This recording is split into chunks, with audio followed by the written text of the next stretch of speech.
ఎన్టీఆర్ ఆ 3 పదాల ఇంటే చూసావన్నా మీరు అడుగుతుంటే రోమాలు ఎలా నిక్కబడుతున్నాయో.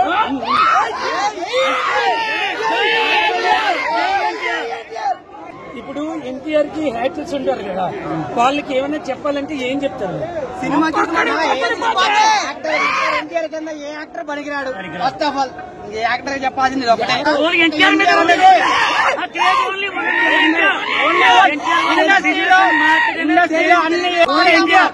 ఓన్లీ ఎన్టీఆర్. ఆ వాయిస్ మోడ్యులేషన్ గానీ, ఆ విజువల్ ఎఫెక్ట్స్ గానీ హాలీవుడ్ ఎందుకు అటువంటి విజువల్ ఎఫెక్ట్స్ తో తీశారు మా దేవర సినిమా.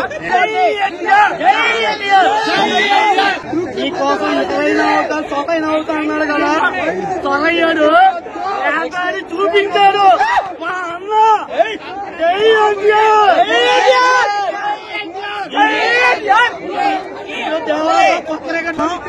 ఆ రికార్డు తిరగలండి, మళ్ళీ ప్రశాంత్ నీళ్ళతో వస్తున్నాం. జై ఎన్టీఆర్.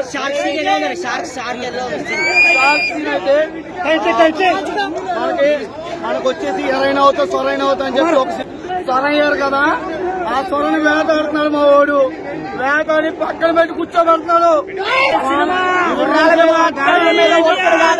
ఎన్టీఆర్ ఈసారి సొర్రశాప మీద వచ్చిన పైకి తండ్రి కొడుకులు ఎలా ఉన్నారన్న చెప్పొద్దన్న లెవెల్ ఉంటది. మామూలుగా ఉన్నది ఎన్టీఆర్ తోటి లేచి పవర్ పగిలిపోద్ది. సాంగ్స్ ఎట్లా అనిపించింది? అసలు సాంగ్స్ వినడానికి బూజోస్ వచ్చినాయి అన్న. బీజిఎం ఎట్లా అనిపించింది? బీజిఎం జాన్వీ కపూర్ మ్యాచ్ చేసిందా ఎన్టీఆర్ స్పీడ్ కి? అంటే ఎన్టీఆర్ తో కష్టం అన్న, కాకపోతే చేసింది అంతగానైతే ఎన్టీఆర్ తో చేయలేదు. 3000 కోట్లు వన్డేలో దాని మించి ఈజీగా 1 డేలో అయిపోద్ది అన్న. అన్ని రికార్డ్స్ పోతాయి అంటారు. ఆల్మోస్ట్ రికార్డు మొత్తం రికార్డు బ్రేక్ అయితే ఎన్టీఆర్.